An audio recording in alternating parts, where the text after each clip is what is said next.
कहानी का ये 17वां भाग देखने से पहले इसके पहले सभी भाग अवश्य देखें। सिया की नजर शनाया के हाथ में पकड़े फ्रेम पर गई और वो उसे लेते हुए बोली, अरे वाह, तुम्हारी फैमिली फोटो है। इसी के लिए उस दिन इतनी परेशान थी तुम। शनाया ने कुछ कहा लेकिन सिया को सुनाई ही नहीं आया और उसकी नजर बस उस फ्रेम पर अटक गई। ये कौन है? सिया ने एक इंसान की तस्वीर पर हाथ रखते हुए पूछा तो शनाया बोली, जिनसे मैं सबसे ज्यादा नफरत करती हूँ। मतलब? सिया ने पूछा। रिश्ते में मेरे पिता हैं लेकिन इनसे मेरा कोई रिश्ता नहीं है। शनाया ने बिना किसी भाव के कहा तो सिया हैरानी से बोली, तुम्हारे पापा का नाम रंजीत है? तुम्हें कैसे पता? शनाया ने भी हैरानी जताई तो सिया बोली, ये ठाकुर महेंद्र प्रताप सिंह कंपनी के लिए काम करते हैं। हाँ, लेकिन तुम क्यों पूछ रही हो? शनाया ने उसे हकबकाए देखकर पूछा तो अभिजीत भी अजीब सी नजरों से उसे देखते हुए बोला, तुम कुछ जानती हो? ठाकुर महेंद्र प्रताप सिंह नाम से ही अभिजीत के कान खड़े हो गए। नहीं, लेकिन मैंने इन्हें देखा था, सिया ने कहा तो अभिजीत बोला, कहाँ? ठाकुर महेंद्र प्रताप सिंह कंपनी के मालिक के बेटे की सगाई में ये वही थे, मैं मिली हुई इनसे। सिया ने कहा तो अभिजीत बोला, फिर तो हम मिल सकते हैं इनसे। शनाया बोली, मैं नहीं मिलना चाहती। शनाया के एक वाक्य ने उन्हें हैरानी में डाल दिया और वो उसे आश्चर्य से देखने लगे, जबकि शनाया तटस्थ दिखाई पड़ रही थी, शायद पहली बार। अभिजीत शनाया को बड़े गौर से देख रहा था, जबकि सिया की आंखें हैरानी से खुली हुई थी। शनाया की कही बातें उसकी समझ में तो नहीं आ रही थी, लेकिन दोनों के दिमाग में अलग अलग छवि बनी हुई थी। ठाकुर महेंद्र प्रताप सिंह के नाम से तो अभिजीत को अपनी कवरेज का केस याद आ गया। वहीं सिया रंजीत जी का नाम सुनकर चौंक उठी थी। शनाया, सिया ने कुछ कहने की कोशिश की तो शनाया ने उसे रोकते हुए कहा, प्लीज, मुझे उनके बारे में कोई भी बात नहीं करनी। अभिजीत और सिया एक दूसरे को देखने लगे, जबकि शनाया उन दोनों को देखते हुए बोली, क्या हम किसी और सब्जेक्ट पर बात नहीं कर सकते?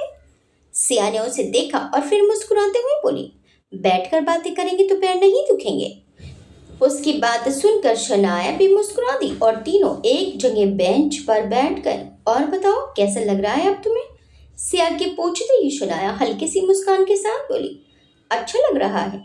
अभिजीत की निगाहें उसी पर टिकी थी, भूरी सी आंखों में हल्की सी चमक जैसे लौटने लगी थी।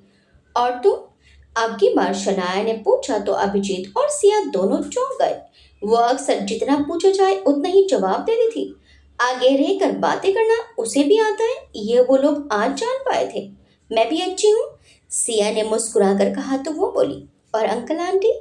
अच्छे हैं वो भी। सिया के चेहरे पर मुस्कान कायम थी और वो बोली, याद कर रहे थे तुम्हें? माँ तो तुम्हारी पसंद भी पूछ रही थी खाने में बनाने के लिए। शनाया मुस्कुराकर बोली, मैं कुछ भी खा लूंगी। वैसे भी घर का खाना बहुत समय के बाद खाया था, जिसमें कि माँ के हाथों के खाने का स्वाद भूल ही चुकी थी।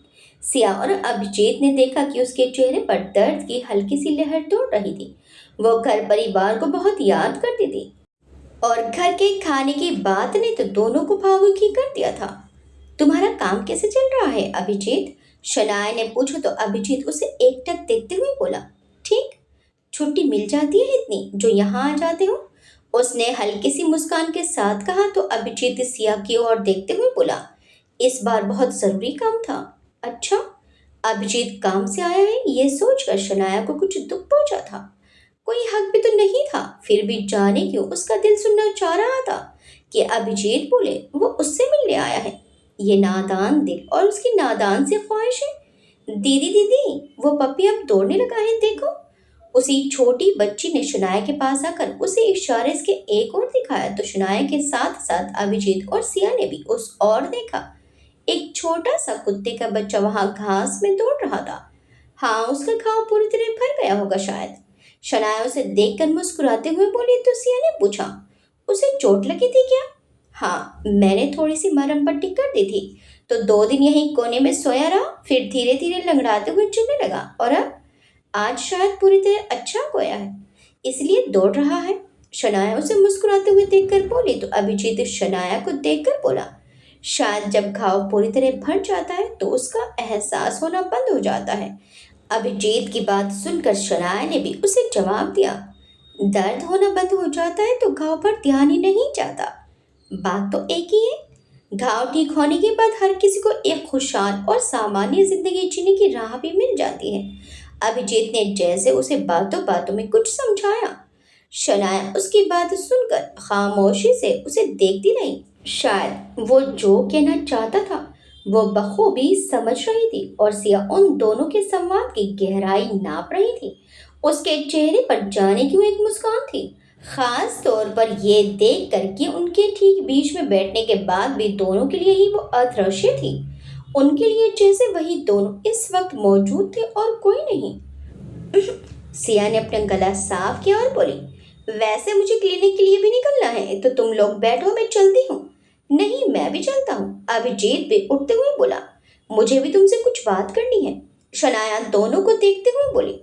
इतनी जल्दी? उसे उन दोनों से बात करके बहुत अच्छा महसूस हो रहा था। हाँ, लेकिन हम जल्दी आएंगे तुमसे फिर से मिलने, सिया ने मुस्कुराते हुए कहा। तो अभिजीत बस शनाया की ओर देखकर आगे बढ़ गया, जबकि शनाया उदास आंखों से उसे देख रही थी। सिया से तो फिर भी मिल लेगी, लेकिन अभिजीत से जाने कब फिर मिलना होगा। उसका इससे चुपचाप चले जाना शनाया को बिल्कुल अच्छा नहीं लगा। सिया उससे गले मिलकर आगे बढ़ी कि शनाया के हाथ में मौजूद मोबाइल बज उठा। सिया को जल्दी थी, इसलिए उसे ध्यान न देते हुए अपने कदम आगे बढ़ा दिए। लेकिन शनाया ने जैसे ही स्क्रीन पर अभिजीत का नाम देखा तो वो चौंक उठी और इधर उधर उसे खोजने लगी। अभिजीत के दिखाई ना देने पर उसने मोबाइल कान से लगाए और खामोशी से अभिजीत की सांसें सुनने लगी। अभिजीत को उसका कुछ ना बोलना भी बुरा नहीं लगा। जाने क्यों वो उसकी स्थिति समझ रहा था। तुम्हें किसी भी चीज की जरूरत हो तो मुझे बेझिझक फोन कर लेना। हम्म। अभिजीत के बोले ये शब्द भी उसके लिए अमृत के समान थे। बस वो उससे कुछ भी सुनना चाहती थी और अभिजीत बोलने में इमोशनल बातों वाला इंसान नहीं था। मैं हूं अभी कुछ दिन यहाँ, कोशिश करूंगा कि जाने से पहले एक बार मिलते जाऊं तुमसे, उसने कहा। तो शनाया में जैसे खुशी की लहर दौड़ पड़ी। अभिजीत उससे फिर से मिलने आएगा, यही उसके लिए बहुत था। इस एक आश्वासन में वो उसका इंतजार आराम से करने को तैयार थी। उसने फिर धीरे से कहा। तो अभिजीत के पास कुछ और बोलने के लिए बचा ही नहीं। वो तो इतना भी मुश्किल से बोल पाया था। ठीक है, फिर ध्यान रखना अपना, उसने अपने शब्दों को विराम देते हुए कहा। तो जाने क्यों शनाया का गला भर आया और उसने भी अंतिम बार हुंकार भरी। अभिजीत समझ रहा था कि वो भावुक हो रही है, इसलिए उसने तुरंत फोन काट दिया। वो उसे कमजोर नहीं देख पा रहा था। उसे खुश देखकर उसे भी खुशी ही महसूस हुई थी। एक अनकहा सा एहसास दोनों को छूकर गुजर रहा था। एक अनजानी डोर से दोनों बंधते चले जा रहे थे, जिसका एहसास दोनों में से किसी को नहीं था।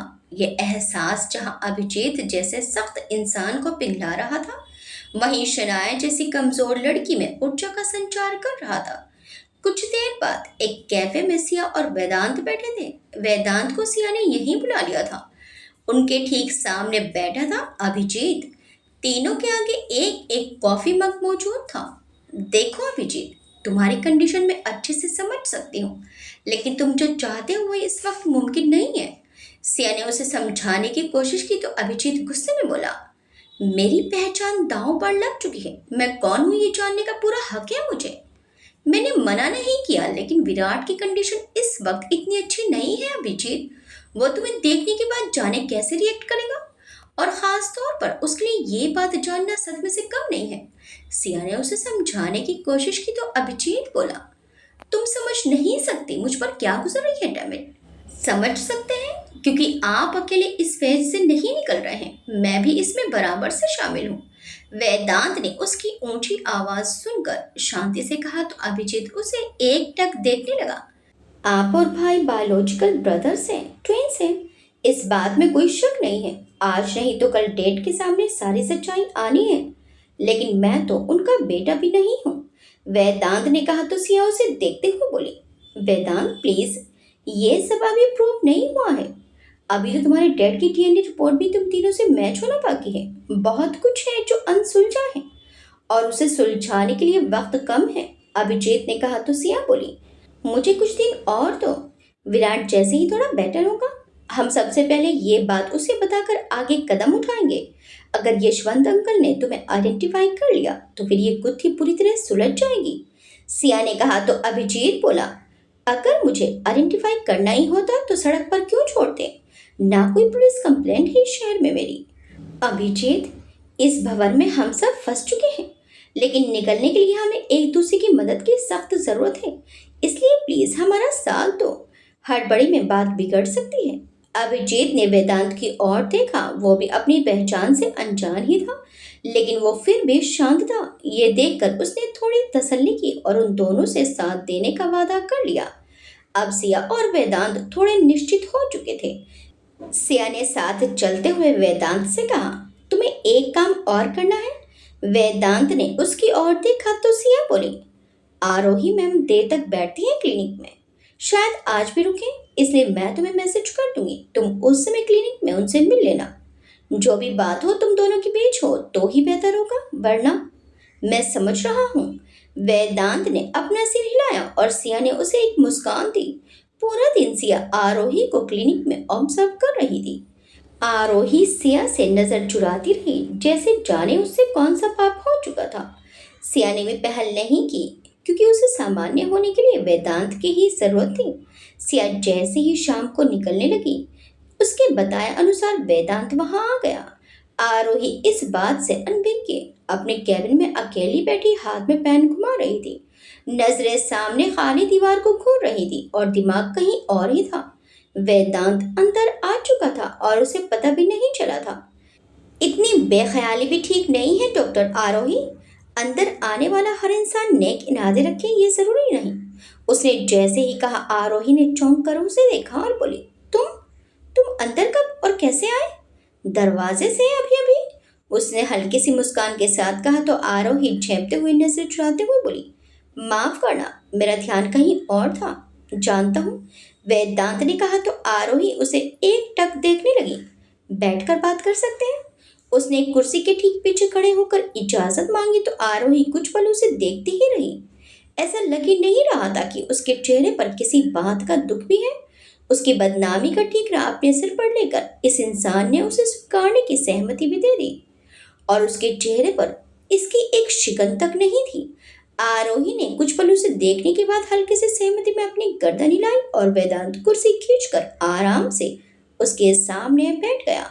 आरोही बस इसके कुछ कहने का दिल थामे इंतजार करने लगी। वेदांत आरोही के ठीक सामने बैठा उसे एकटक देख रहा था। आरोही भी कभी उसे देखती तो कभी उसकी गहरी नजरों से असहज होकर इधर उधर देखती, लेकिन बोला दोनों में से कोई भी नहीं था। तुम्हें कुछ कहना था? आरोही ने बड़े मुश्किल से पूछा। हालांकि कहना उसे भी बहुत कुछ था। जिन हालातों में उसकी जिंदगी ने उसे लाकर खड़ा कर दिया था, उसका वेदांत से दूर दूर तक कोई वास्ता ही नहीं था। तब भी वो बेवजह उसकी बदनामी में हिस्सेदार बन चुका था। उसकी जिंदगी में जाने कौन होगी, होगी भी या नहीं होगी। उसके बावजूद उसके परिवार वालों के दबाव में शादी करने के लिए भी राजी हो चुका था। अब वो क्या बोले और किस मुंह से बोले? शर्मिंदगी से पहली बार उसकी नजरें वेदांत के आगे झुकी हुई थी। लड़कियों की कमी नहीं थी उसके पास। आगे पीछे घूमती हर लड़की खुद से उसे रिझाती थी, और वो आरोही के दुर्भाग्य का भागीदार बन चुका था। कितनी ग्लानि थी उसे, कितनी शर्मिंदगी थी पिछली मुलाकात के उसे गुस्से में कुछ भी कह देने की, और वो शांति से इस वक्त उसके सामने बैठा हुआ था, जिसके चेहरे के भाव पढ़ पाना उसके लिए बेहद मुश्किल काम हो रहा था। आपको कुछ नहीं कहना? वेदांत ने उसी की तरफ सवाल घुमा दिया। आरोही हक पकाई सी उसे देख रही थी। इस स्थिति में कैसे और क्या बोले उसे समझ नहीं आ रहा था। वो दरअसल वो शब्दों को खोजने का प्रयास कर रही थी, फिर भी अंदर की बातें जुबान तक नहीं आ पा रही थी। कोई बात नहीं, मैं ही शुरुआत कर देता हूँ, वेदांत ने कहा तो आरोही उसे देखने लगी। आज वो हमेशा की तरह मस्ती मजाक में नहीं दिखाई पड़ रहा था, बल्कि एक मैच्योर आदमी की तरह बैठा हुआ था। आपके पेरेंट्स आए थे और मैंने भी शादी के लिए हाँ कर दी है, इस बात से तो आप परिचित हैं ही। उसने सवाल या निगाह से उसे देखा तो आरोही की नजरें झुक गई, जैसे इन सब की कसूरवार वही हो। उसने हल्के से गर्दन हिलाकर सहमति देने का इशारा किया तो वेदांत बोला, फिर भी आपने इनकार नहीं किया, इस बार आरोही ने चौंक कर उसकी तरफ देखा तो वो मुस्कुराकर बोला, मैं जानता हूँ कि आपकी नज़र में मैं एक अय्याश किस्म का लड़का हूँ। लड़कियां कपड़ों की तरह बदलता हूँ और बेहद बिगड़ेल आवारा सा घूमने वाला बेहुदा इंसान हूँ। उसका कहा एक एक शब्द आरोही को शर्मिंदगी में डाल रहा था। कितना कुछ कहा था उसने वेदांत को उस दिन, लेकिन उसने बदले में कोई बदतमीजी तक नहीं की थी। और एक तरफ समक्ष था जिसके साथ उसकी शादी लगभग हो ही चुकी थी। उसने उसे उसके पूरे परिवार के सामने इतना बेइज्जत किया कि वो अब शादी के लिए इनकार करने के लिए भी हिम्मत नहीं जुटा सकती थी। आप सही सोचती हैं। वेदांत की बातों ने उसे फिर से दुख में डुबोना शुरू कर दिया था। ऐसा ही हूं मैं, बिल्कुल ऐसा ही। कुछ गलत नहीं बोला था आपने। लेकिन बोलते हुए उसने गहरी निगाह आरोही पर डाली तो आरोही ने भी नजर उठाकर उसे देखा तो वेदांत बोला, लेकिन मैं अब भी अपनी बात पर कायम हूँ। आप आज भी हर मायने में मुझसे कहीं गुना बेहतर हैं और मैं आपके लायक नहीं हूँ। एक पल के लिए आरोही को लगा कि उसकी सांसें ही रुक गई हो। वो दिल थामे उसकी बात सुन रही थी। वेदांत बोला, मुझे नहीं पता था कि आपके उस सो कॉल्ड मंगेतर की वजह से एक दिन आपको ये सब फेस करना पड़ेगा। लेकिन मेरी नजरें इंसान को पहचानने में धोखा नहीं खाती हैं और मैंने हमेशा आपसे यही कहा था कि ये शादी मत कीजिए। आरोही को तो जैसे सांप सूंघ गया था। हर बार उसकी इस बात को हवा में उड़ा देने वाली आरोही को आज उस बात की गहराई पता चल रही थी। खैर, मैं आपसे ये कहने आया था कि आप इस रिश्ते का कोई बटन मत दीजिएगा। वेदांत के बोलते ही इस बार आरोही को कुछ अजीब सा एहसास हुआ। मेरा मतलब था, मैंने हाँ कर दी है, लेकिन सबके लिए आप मेरी तरफ से फ्री रहेंगी। वैसे मैं कोशिश करूंगा कि आपको वो सब चीजें दूं जिसकी आप हकदार हैं। लेकिन फिर भी आपको जिस दिन भी लगे कि आप ये थोपा हुआ मजबूरी का रिश्ता नहीं निभाना चाहती हैं, आप खुद को आजाद पाएंगी। ये सब सुनने से जाने की उसे तकलीफ हुई थी। हाल ही में एक रिश्ता टूटा था और दूसरा जुड़ने से पहले ही टूटने को तैयार था। आपको हमेशा के लिए मुझे झेलने की जरूरत नहीं पड़ेगी। वेदांत ने जैसे ही कहा वैसे ही आरोही मुस्कुरा दी और बोली, मेरे लिए रिश्ते खेल नहीं होते, लेकिन अफसोस हर बार मेरे साथ जुड़ने वाले उसे जोड़ने की नहीं तोड़ने की बात पहले करते हैं। वेदांत एक पल के लिए हैरान रह गया, लेकिन चेहरे पर उसने कोई भाव नहीं आने दिया। आरोही बोली, ये रिश्ता मजबूरी का जरूर है, लेकिन मुझसे ज्यादा तुम्हारे लिए मैं तुम्हारी जिंदगी में जबरदस्ती थोप दी गई हूँ। और मुझे हैरानी इस बात की है, जब मेरे घर वाले तुम्हारे घर आए थे तो तुमने उसी वक्त इस रिश्ते से इनकार क्यों नहीं किया? क्यों मुझ पर एहसान करने चले आए? उसकी बात सुनकर वेदांत कुछ पल उसे देखता रहा और फिर हल्के से आगे झुककर बोला, क्योंकि मेरा दिल नहीं किया इनकार करने के लिए। आरोही की आंखें आश्चर्य से बड़ी हो गई, लेकिन वेदांत अब वापस पीछे टिकते हुए बड़े आराम से बोला, और वैसे भी इतनी फेमस और कमाऊ डॉक्टर बीवी किसे नहीं चाहिए? आरोही उसे समझने में असमर्थ थी, लेकिन वेदांत उठते हुए बोला, अच्छा चलता हूँ, सगाई की बहुत सारी तैयारियां करनी है। आपको भी इतनी रात तक अब अकेले नहीं बैठना चाहिए, क्या है ना? बोलते हुए वो फिर से हल्के से आगे झुककर आहिस्ता से बोला, अब से मुझे ज्यादा टेंशन रहेगी आपकी। आरोही हैरानी से उसे देखने लगी, लेकिन वो अब चलते हुए दरवाजे तक आ गया और जाते जाते एक बार फिर पीछे मुड़ते हुए बोला, चलता हूँ, कल से ऑफिस पे ज्वाइन कर रहा हूँ, डेट का बहुत काम है। आरोही के आश्चर्य की कोई सीमा ही नहीं थी। अल्लड़ सा लड़का जो हर वक्त काम और जिम्मेदारियों से भागता था, वो अब हर जिम्मेदारी आगे बढ़कर ले रहा था।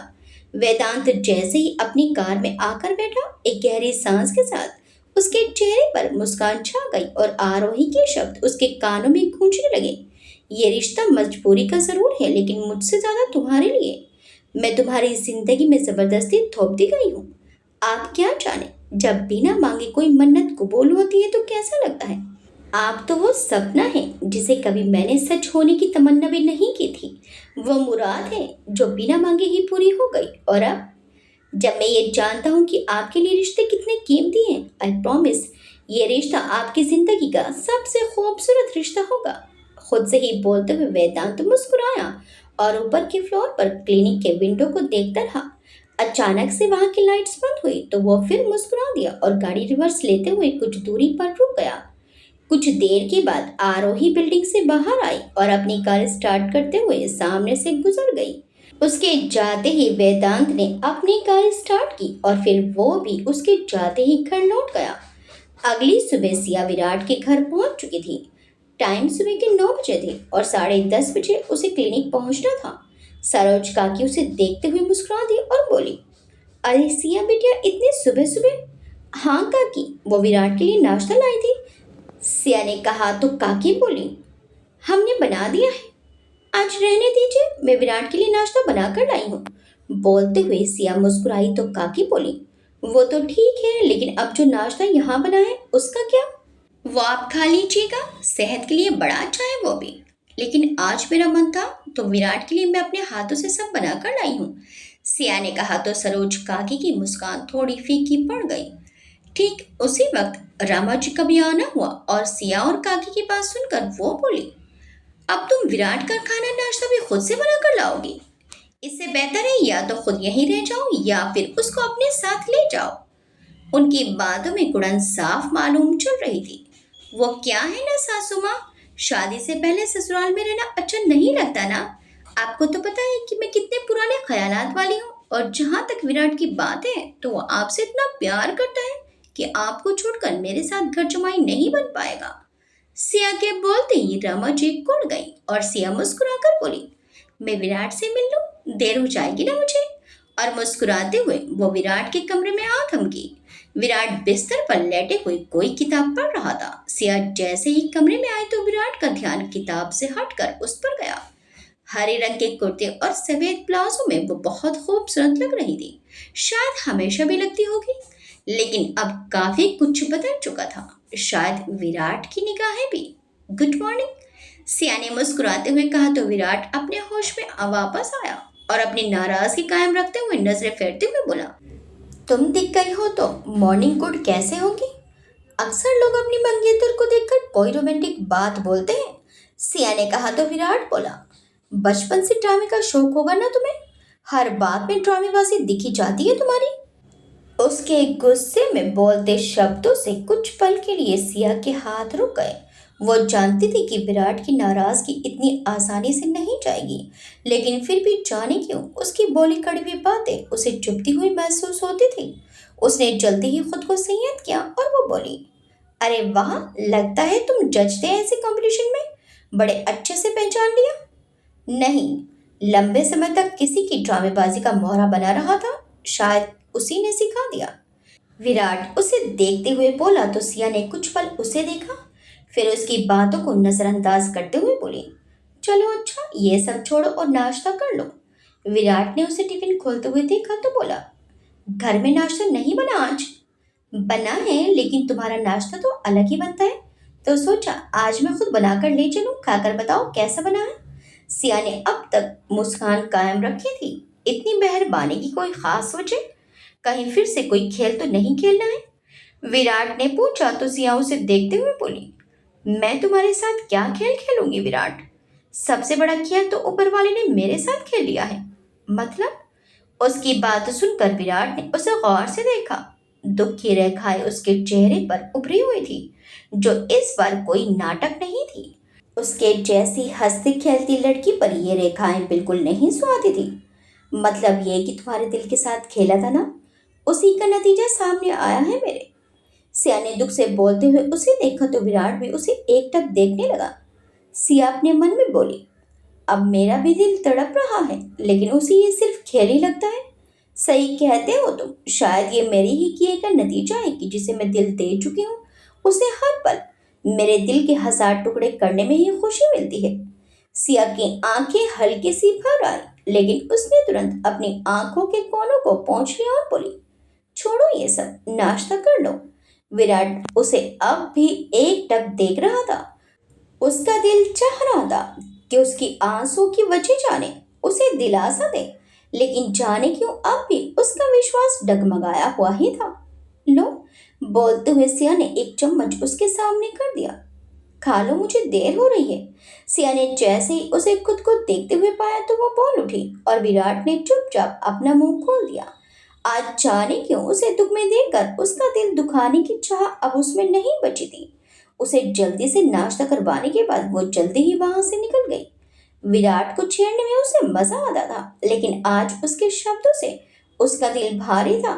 इस बात को समझ ना सके इतना ना समझ विराट भी नहीं था। सिया ने उसे नाश्ता करवाया और फिर उसे ध्यान रखने का बोलकर चुपचाप चली गई। विराट को उसका खामोशी से जाना बिल्कुल पसंद नहीं आया था। उसे जल्दी में जाते देखकर रमत जी हैरानी से बोली, हो गया इतनी जल्दी? जी, सिया ने संक्षिप्त में जवाब दिया और बाहर निकल गई। रमा जी उसके उल्टा जवाब ना देने पर बड़ी हैरान थी। वो खुद से बोली, इसे अचानक से क्या हुआ? फिर वो जोर से चिल्लाई, सरोज, नाश्ता मिलेगा या नहीं आज? लाई मैडम, सरोज काकी की किचन से आवाज आई। सिया बाहर निकलने लगी, तभी किचन की खुली खिड़की से उसने देखा कि कुछ लोग नीचे सफाई में लगे थे। उसने बाहर से झांक कर देखा तो आश्चर्य से बोली, आप लोग क्या कर रहे हैं? काम करने वाले लोग थोड़ा सा पका गए और बोले, वो विराट बाबा के लिए बना नाश्ता यहाँ रखा था, जाने कैसे नीचे गिर गया। बिल्ली खा रही थी इसलिए उसे भगाया और सफाई कर रहे हैं। सरोज काकी या फिर बड़ी मैडम ने देख लिया तो बहुत डांट पड़ेगी। आप भी मत बताना प्लीज। उनकी विनती सुनकर सिया ने हल्के से गर्दन हिलाई और बोली, ठीक है। वो आगे बढ़ी और अपनी स्कूटी से आगे बढ़ने लगी कि उसने देखा कुछ दूरी पर एक बिल्ली कोने में पड़ी हुई थी। उसका माथा ठनका और उसने गाड़ी साइड में लगाई। उसने बिल्ली के पास जाकर देखा तो वो जिंदा तो थी, लेकिन अचेत अवस्था में थी। उसकी सांसें धीमी थी। सिया ने एक बार फिर मुड़कर किचन की खिड़की की तरफ देखा, जहां से सफाई करके वो दोनों महिलाएं भी जा चुकी थी। उसका दिमाग अब अलग ही दिशा में दौड़ रहा था। इधर अभिजीत होटल के कमरे में रात भर करवट बदलता था, लेकिन उसे नींद ही नहीं आ रही थी। सिया और वेदांत ने उसके हाथ बांध दिए थे, लेकिन अपनी पहचान को पाने की बेचैनी शायद उससे ज्यादा कोई नहीं समझ सकता था। इस बेचैनी में वो कुछ नहीं कर सकता था सिवाय चुप रहने के। इतनी घुटन जीवन में पहली बार उसने महसूस की थी। अचानक ही उसकी आंखों के सामने शनाया का चेहरा याद आ गया। वो भी उसी की तरह एक घुटन भरी जिंदगी जी रही थी। उसके पास भी जीवन में कुछ शेष नहीं बचा था, लेकिन फिर भी जरा सी हिम्मत की चिंगारी ने उसके अंदर साहस की आग ही लगा दी थी। उसके अंदर जीने की चाहत जाग गई थी। कुछ करने की उसके अंदर तमन्ना भड़क उठी थी। एक नया जीवन तो मिल चुका था उसे, लेकिन उसका श्रेय भी उसी को जाता है। सबने बस हाथ बढ़ाया था, लेकिन असल हिम्मत उसी ने दिखाई थी। कितनी बदली हुई दिखाई पड़ रही थी वो उसे। सोचते हुए उसके चेहरे पर जाने कब एक मुस्कान आकर ठहर गई, उसे पता ही नहीं चला। उसने कुछ सोचकर अपना मोबाइल निकाला और फिर बिना सोचे शनाया को फोन मिला दिया। शनाया के लिए भी आज का दिन बड़ा ही खुशनुमा था। अभिजीत से मिलने की चाह आज जाकर पूरी हुई थी। भले ही उसकी मुलाकात कुछ समय की थी, लेकिन फिर भी मीठे झरने से मिटने वाली प्यास से कम भी नहीं थी उसकी ये मुलाकात। कहने को इतने रिश्ते थे, लेकिन फिर भी जाने क्यों अभिजीत, जिसके पास दिल ही नहीं था, उसने उसके दिल पर वो कब्जा कर लिया था जो कोई और नहीं कर सका। उम्र के कच्चे पड़ाव पर छल और भ्रम से भरे प्यार के दिखावे में जरूर वो फंस कर खुद को तबाह कर चुकी थी, लेकिन दुनिया के खराब तजुर्बे के साथ अब जाकर उसके सख्त दिल की दहलीज पर किसी ने दस्तक देने की हिम्मत की थी, और वो था अभिजीत। अभी उम्र भी उसकी ज्यादा नहीं थी, यही कोई 25-26 साल। वो अभिजीत के विषय में सोच ही रही थी कि फोन की बजती घंटी ने उसके ख्याल में खलल डाल दिया। उसने चौंक कर मोबाइल को देखा और एक बार फिर अभिजीत नाम देखकर उसके चेहरे पर आश्चर्य भरी एक मुस्कान आ गई थी। हेलो। शनाया की मधुर आवाज रात में अभिजीत के बेचैन दिल को सुकून पहुंचाने का काम कर रही थी। सोई नहीं? सामने से अभिजीत ने पूछा तो शनाया के होठों पर हल्की सी मुस्कान आ गई। वो अभिजीत था, प्यार से बात करना जानता ही नहीं था। उसके लिए ये बेहद मुश्किल काम था, और बहुत कुछ अब शनाया भी समझने लगी थी। नींद नहीं आ रही थी? उसने धीमी आवाज में जवाब दिया। अभिजीत ने हल्की सी इंकार करी। तुम भी तो जाग रहे हो? शनाया ने पूछा तो वो बोला, जगह बदल गई ना तो नींद की दिक्कत है थोड़ी। वह खुद को किसी के सामने कमजोर नहीं दिखाना चाहता था। इतनी रात में कैसे कॉल किया? शनाया ने आखिर पूछ लिया तो अभिजीत बोला, परेशानी है, रख दो। मैंने ऐसा नहीं कहा। शनाया ने भी उसकी बात का उत्तर दिया, जिससे वो फोन ना रख दे। आखिर कितना सुकून मिला था उसे। बरसों बाद किसी से बात करने का इंतजार था उसे। यहाँ ठीक तो लग रहा है ना तुम्हें?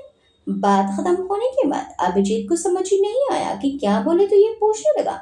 हाँ, शुरू शुरू में अटपटा लगता था, लेकिन अब सबसे दोस्ती हो गई तो अच्छा लगता है, शनाया ने कहा।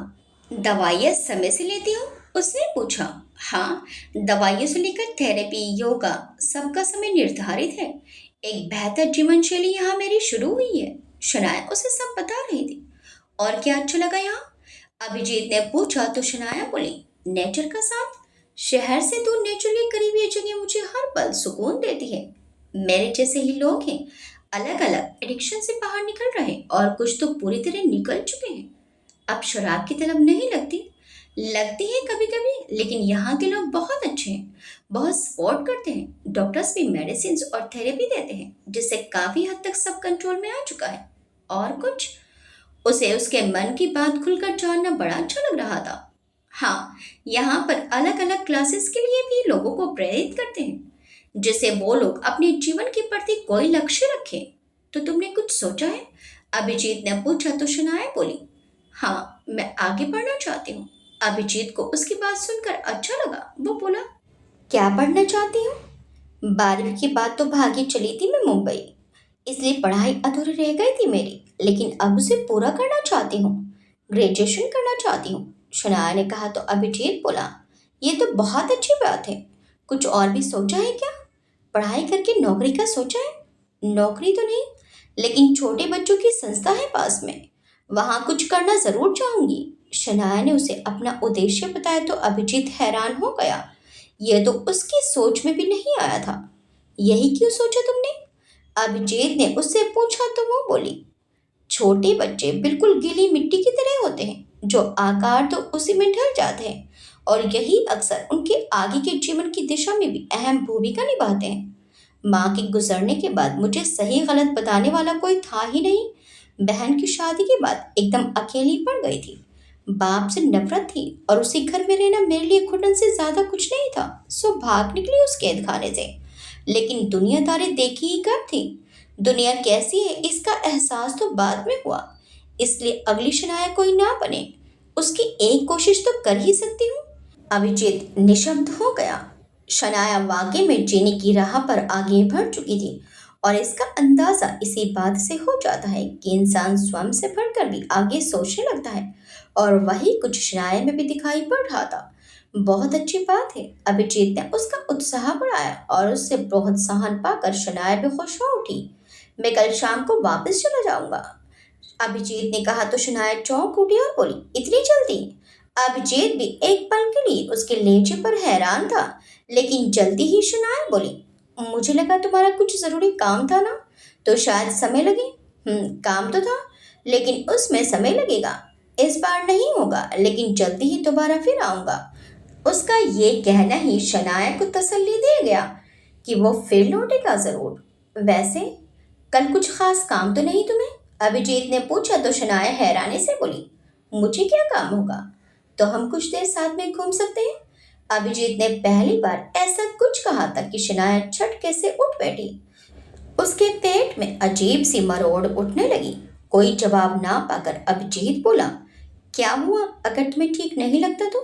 अभिजीत खामोश हो गया। शनाया की आवाज में खनक महसूस की थी उसने। ठीक है, फिर मैं परमिशन ले लूंगा, कल के लिए तुम सुबह तैयार रहना। अभिजीत ने बोला तो शनाया एक सांस भरकर रह गई।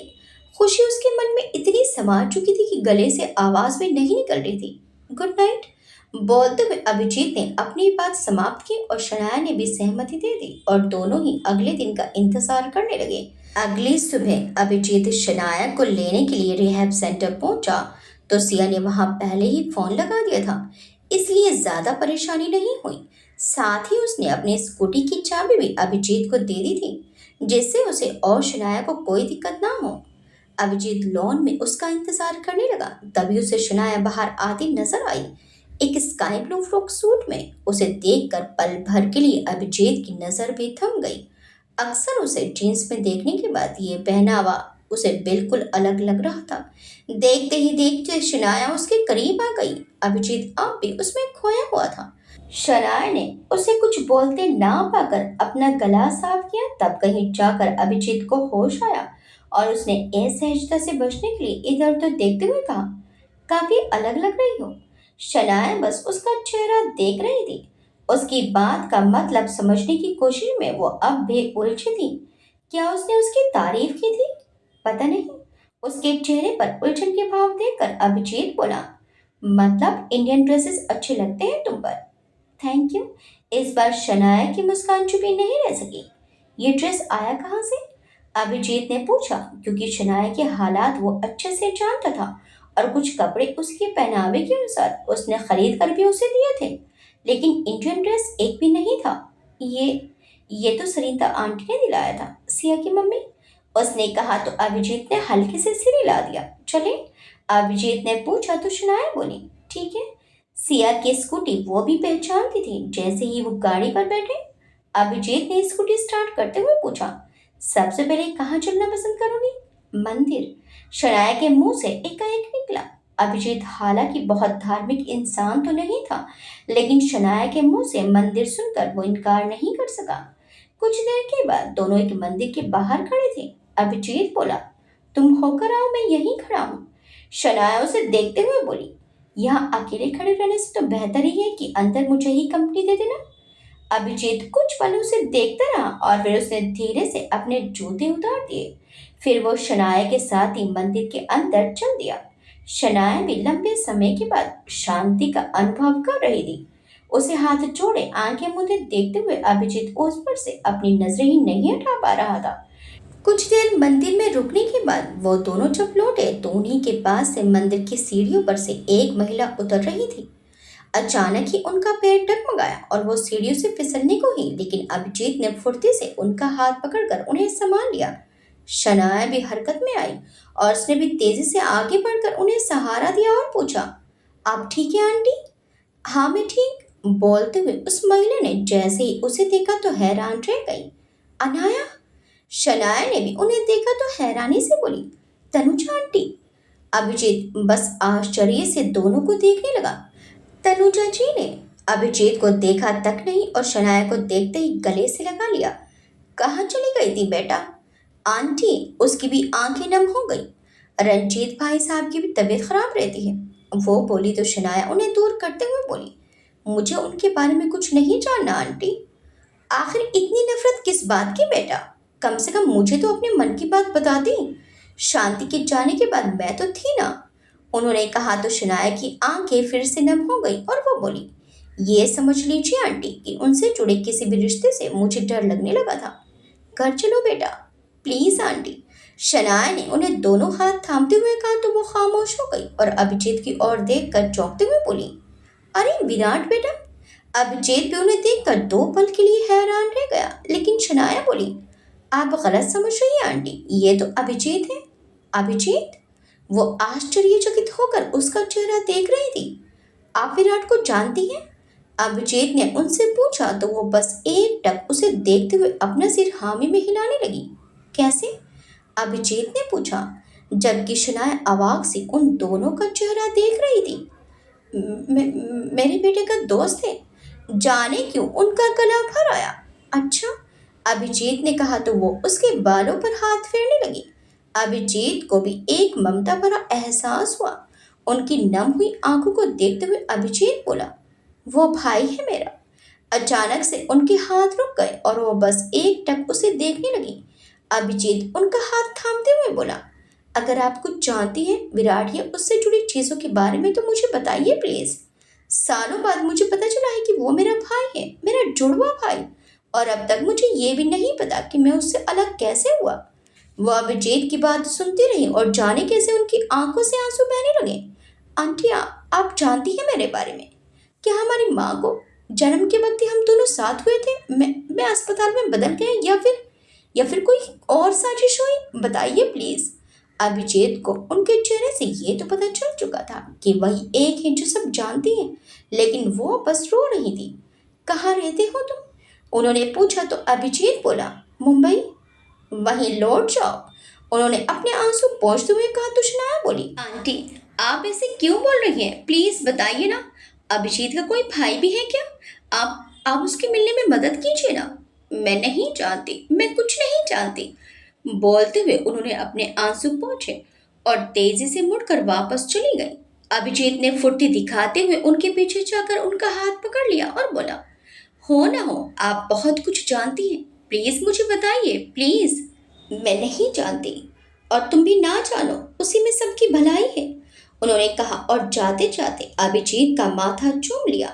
अभिजीत उन्हें बस देखता ही रह गया और कुछ देर में ही वो महिला एक बड़ी सी गाड़ी में बैठकर उसकी आंखों से ओझल हो गई।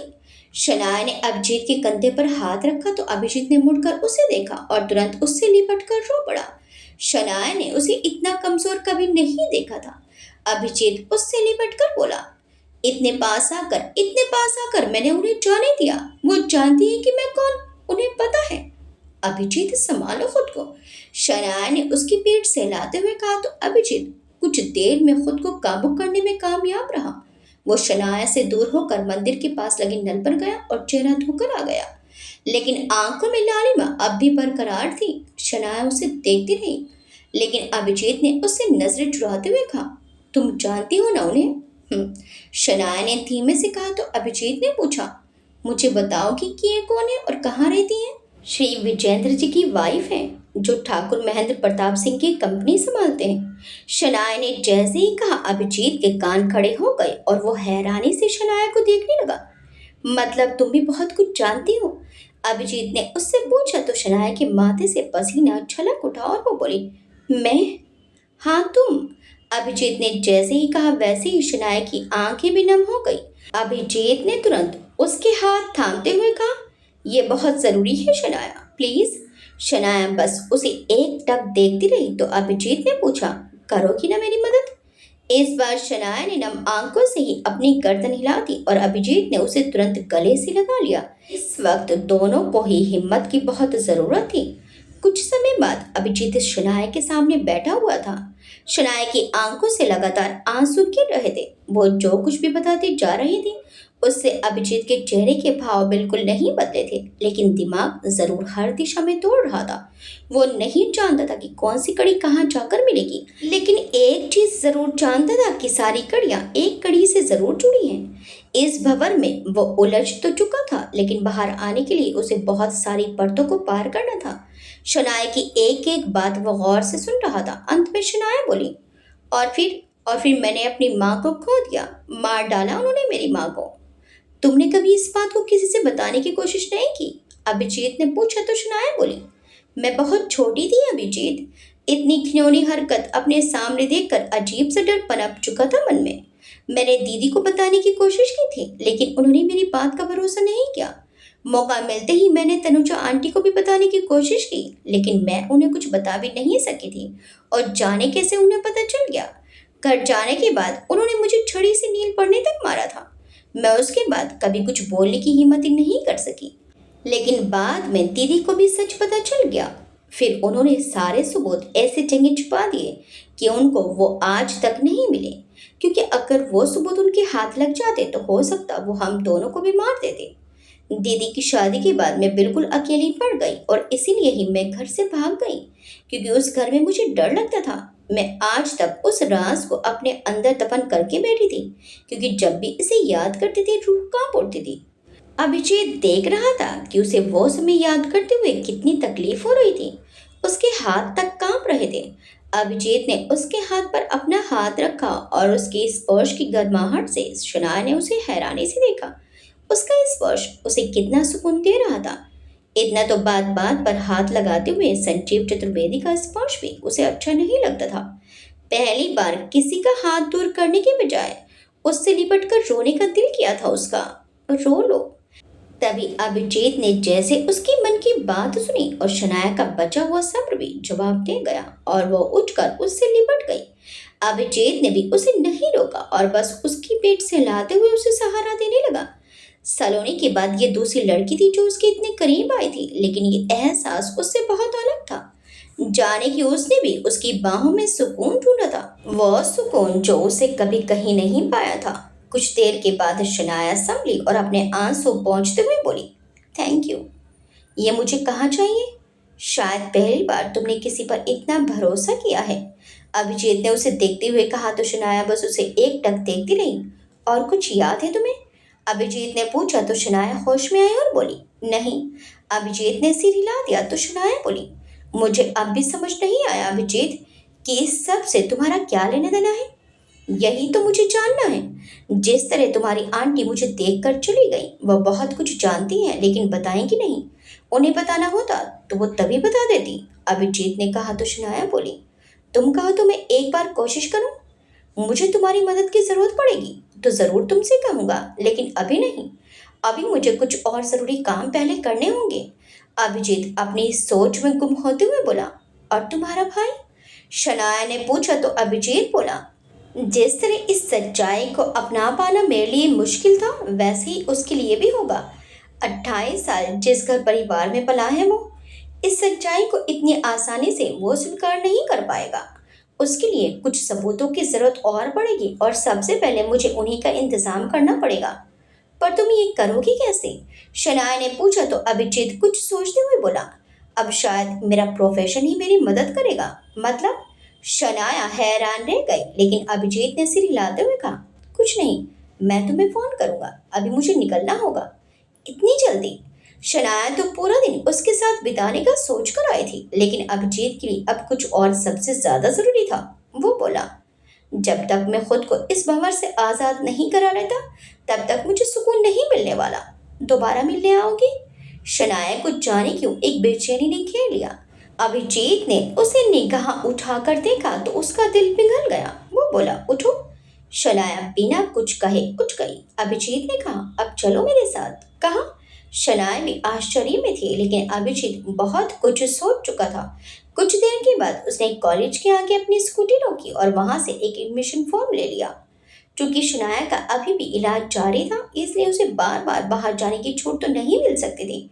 ये सोचकर उसने उसका रेगुलर के बजाय प्राइवेट फॉर्म भर दिया। उसके विषय की किताबें दिलाकर उसे फिर से रिहैब सेंटर में छोड़ते हुए बोला, मेरा उद्देश्य फिलहाल बहुत अलग है, लेकिन तुम भी अपने उद्देश्य को पूरा करो। मैं जो भी मदद कर सकूंगा जरूर करूंगा। शनाया का दिल भर आया। वो बोली, तुमने मेरे लिए पहले ही इतना कुछ किया है अभिजीत, और अब ये सब कुछ भी नहीं है। बस तुम एक नई जिंदगी शुरू करने जा रही हो, तो मेरी तरफ से छोटा सा तोहफा समझ लेना। अभिजीत ने कहा तो शनाया की आंखों में नमी छा गई। अभिजीत उसे पहुंचते हुए बोला, अब अपनी नई पहचान के साथ इस दुनिया में कदम रखो। जो बीत गया उसे भूल जाओ। तुम साथ हो ना? शनाया ने जाने क्यों पूछ लिया, और जाने क्यों अभिजीत के मुंह से निकल गया, हमेशा। कुछ पल दोनों एक दूसरे को देखते रहे और फिर शनाया ने उसे भारी मन से विदा कर दिया। वहां से अभिजीत सीधे मुंबई के लिए निकल गया। मालती जी ने जब उसे घर लौटते देखा तो एक पल के लिए उनकी आंखों को विश्वास ही नहीं हुआ कि ये उनका अभिजीत है, जिसे उन्होंने जी भर कर याद किया था। वो अभिजीत आज वापस उनकी चौखट पर आ चुका था। अभिजीत, वो भावुकतावश उससे लिपट गई। अभिजीत भी उनके हाव भाव अच्छे से समझता था, इसलिए उसने भी उन्हें गले से लगा लिया। कहाँ चला गया था अपनी माँ को छोड़कर? वो रोने लगी थी। अभिजीत ने उन्हें संभाला और बोला, आप तो जानती हैं ना माँ, फिर क्यों मुझे कमजोर कर रही हैं? मैं नहीं, लेकिन मेरी ममता मुझे कमजोर करती है। वो बोली तो अभिजीत ने कहा, चाहे कुछ भी हो जाए माँ, आप हमेशा मेरी माँ रहेंगी। फिर छोड़ देना ये जिद, उन्होंने कहा तो अभिजीत बोला, नहीं माँ, शायद बहुत कुछ गहरा राज है सबके पीछे, पर हम अपनी जिंदगी में खुश है ना। नहीं माँ, जब तक ये सब नहीं सुलझेगा कुछ भी ठीक नहीं होगा। मतलब छोड़ो, जल्दी से अपने हाथ का कुछ बनाकर खिला दो, मुझे ऑफिस जाना है। अरे पर अभी तो आया है तू, बस समझ लो बहुत जरूरी है।